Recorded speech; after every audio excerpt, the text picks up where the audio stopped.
আসসালামু শিক্ষার্থীরা, সবাইকে স্বাগতম করছি অর্জন কর্তৃক আয়োজিত আরেকটি গাইডলাইন ভিডিওতে। ইফেক্টিভ নোট, এই কথাটা আমি বিভিন্ন ভিডিওতে কয়েকবার বলেছি, কিন্তু আসলে ইফেক্টিভ নোট কি, ইফেক্টিভ নোট কিভাবে করে, বা ইফেক্টিভ নোট করলে কিভাবে এটা থেকে আমরা একটা আমাদের ভালো ফলাফল পেতে পারি, সেটাই আজকের ভিডিওর মতো আলোচ্য বিষয়। তো তুমি যদি আমার চ্যানেল নতুন হয়ে থাকো, আমি আব্দুল মোস্তাকিম, পড়াশোনা করছি খুলনা বিশ্ববিদ্যালয়। আর আজ আমরা শিখবো ইফেক্টিভ নোট সম্পর্কে বিস্তারিত। তো ইফেক্টিভ নোট বলতে এমন নোট বোঝায় যেই নোটগুলা তোমার পরিমাণে খুব অল্প হবে, কিন্তু এটার যে ইম্প্যাক্ট খুব বড় হবে। অর্থাৎ তুমি কোনো সম্পর্কে কোনো বিষয় সম্পর্কে পড়লে এই বিষয়টা যখন তুমি পড়ে তোমার মতো করে লিখবে, আজ থেকে কিছুদিন পর যখন তুমি নোটটা খুলবে, ওই নোটে যেন তুমি 2 থেকে 4 লাইন পড়লেই ফুল কনসেপ্ট তোমার ভিতর চলে আসে। তো এই জিনিসটা কিভাবে করে সেটা আজকে দেখা দেব। তো আমি এখানে কয়েকটা পয়েন্ট লিখেছি, যে পয়েন্টগুলো আমি আমার নিজস্ব নোট তৈরিতে ব্যবহার করতাম এবং ইভেন এখনো করি। তো এই সিস্টেম গুলাই তুমি চাইলে ফলো করতে পারো, বা তুমি এইটা থেকে আইডিয়া নিয়ে তুমি নিজের মতো করে একটা করে নিতে পারো। তো আমি এখানে ফার্স্টে বলেছি read the topic. Read the topic হলো তুমি যেই সম্পর্কে নোট করতে চাচ্ছ সেই সম্পর্কে আগে পূর্ণাঙ্গ ধারণা নিয়ে নাও। অর্থাৎ নোট ওইটাই না যে তুমি একটা লাইন পড়লে তুমি একটা লাইন নোট করলে, এটা নোট না। নোট বলতে বোঝা যাচ্ছে যে তুমি সম্পূর্ণ জিনিসটাকে তোমার নিজস্ব ভাষায় নিজের মতো করে বর্ণনা করা বা বর্ণনা করেছো এমন জায়গায় তুমি পুঁথিগত বা গ্রন্থিগত করবা, যেটাকে বলে, বা সংরক্ষিত করবা। এইটা করতে হলে তোমার অবশ্যই সেই টপিক সম্পর্কে পূর্ণাঙ্গ জ্ঞান থাকা আবশ্যক। কারণ কোনো টপিক সম্পর্কে তুমি জ্ঞান না রাখো, তা তুমি 4টা লাইন পরে একটা জিনিস লিখলে, পরবর্তী 4টা লাইন যে দেখলে যে কথাটার কোনো ভিত্তি নেই, তাহলে কি আদৌ হবে? হবে না। কিন্তু যখন তুমি সম্পূর্ণ টপিক পড়ে তুমি পুরো কথাগুলো লিখবে, তখন তোমার নোটটা কিন্তু একটা কাটাকাটিও কম হবে, নিট অ্যান্ড ক্লিন থাকবে, প্লাস ওই যে লেখাটা অনেকটা স্বচ্ছ এবং তথ্যবহুল হবে। তো আমার প্রথম যে পয়েন্ট সেটা হচ্ছে রিড দ্য টপিক। অর্থাৎ তুমি যে টপিকটা পড়তেছো ওইটা ফুল পড়বে। ফুল পড়ে এবার আসবে তুমি নোট করে কিভাবে সেটা দেখো, সেটা হচ্ছে কি অ্যানালাইসিস। অ্যানালাইসিস কি? তুমি একটা ফুল টপিক পড়লে, একটা টপিক পড়ার পর তুমিও জানো, এটা আমিও জানি, যে কোনো একটা টপিক থেকে সম্পূর্ণ থেকে প্রশ্ন করা হয় না। তাহলে যখন সম্পূর্ণ থেকে প্রশ্ন করা হয় না, আমি কেন সম্পূর্ণ নোট করতে যাব? আমার কি দরকার আছে? কোনো দরকার নেই। শুধু সময় সময় নষ্ট করে আমার কোনো দরকার নাই। তো এর ফলে যেটা হবে যে আমি অ্যানালাইসিস করবো, অর্থাৎ আমি লাস্ট কয়েকটা বছরের কোয়েশ্চেন অ্যানালাইসিস করবো, যেখানে দেখবো যে আমার প্রশ্নগুলো কোথা থেকে বেশি করা হচ্ছে, বা কোথা থেকে আমার প্রশ্ন করার চান্স বেশি আছে। অর্থাৎ তুমি যদি কোনো একটা গল্প পড়ো বা কোনো একটা উপন্যাস পড়ো, অথবা তুমি ইংরেজি অর্থনীতির কিছু একটা পড়লে, প্রবণমিতির কিছু একটা পড়লে, যুক্তিবিদ্যার কিছু একটা পড়লে, এগুলো যখন পড়তেছো তুমি জানো যে কিছু কিছু টপিক আছে যেগুলা থেকে আমাদের বারবার প্রশ্ন আসে। ধরো আমাদের অর্থনীতিতে তোমার সুযোগ ব্যয়, অথবা প্রথম অধ্যায়ের কথাই বলতেছে অর্থ ব্যবস্থা, অথবা তোমার আমাদের যে উৎপাদন সম্ভাবনা রেখা, এই 3-4টা টপিক থেকে আমার প্রশ্ন আছে, বা সামষ্টিক ব্যষ্টিক। এখন আমার তো প্রথমত শেষ অব্দি পুরো অধ্যায় পড়লে তো কাজ হবে না।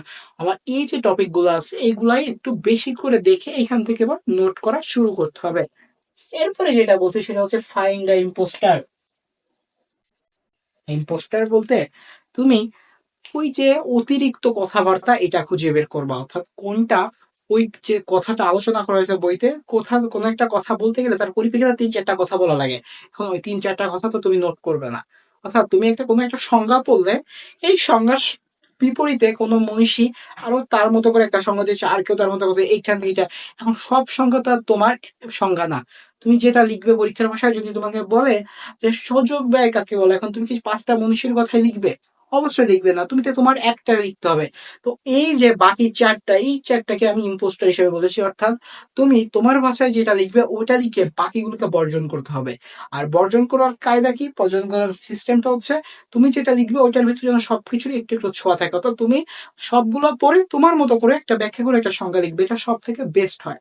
তো এই কথাটা এই জন্য বলা হয়েছে যে ফাইন্ড দা ইম্পোস্টার। তো এইভাবে যদি তুমি নোটটা করো, তোমার নোটটা কিন্তু পরিমাণও কমে আসবে এবং তথ্যটা কিন্তু খুব বহুল হয়ে যাবে, অর্থাৎ পরিমাণ বেশি থাকবে তথ্যের।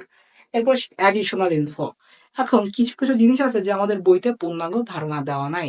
এর কারণে আমরা যদি চাই, আমরা জানি যে আমরা স্টিক পেপার পাওয়া যায়, এরকম ছোট স্টিকি পেপার, এটা বইতে লাগানো যায় আঠা দিয়ে, বা পিছনে এটার আঠা থাকে।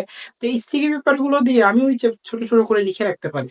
বা আমি কোনো একটা টপিক খাতায় লিখছি, যেটা হয়তো বা ওইটাই আমি স্টিকি পেপার দিয়ে বইতেও যে আন্ডারলাইন করে দিতে পারি যে এইটা ওইখান থেকে আমি নিয়েছি বাইরে।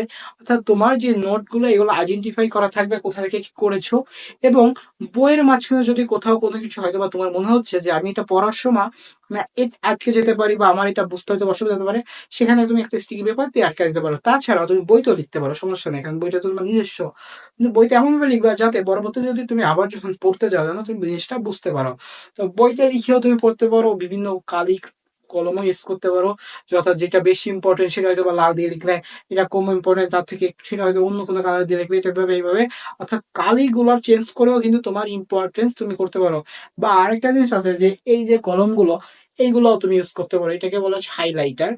এই যে কলমগুলা এটা বইতে ইউজ করবা, কিন্তু সব লাইন দাগাতে হয় না। কোন কোন লাইন দাগাতে হয় এটা তোমরা জানো, এই অবধি তোমাদের বলেছি এবং তোমরা এই অবধি যে পড়াশোনা করছো সেটাকে তোমরা জানো যে কোন লাইনগুলো আসলে দাগাতে হয়। অর্থাৎ দাগাতে হয় সেই লাইনগুলো যেই লাইনগুলো হচ্ছে তার আগে 4টা 5টা লাইন তাকে বিল্ড আপ করে ওই একটা লাইনকে রিপ্রেজেন্ট করতেছে।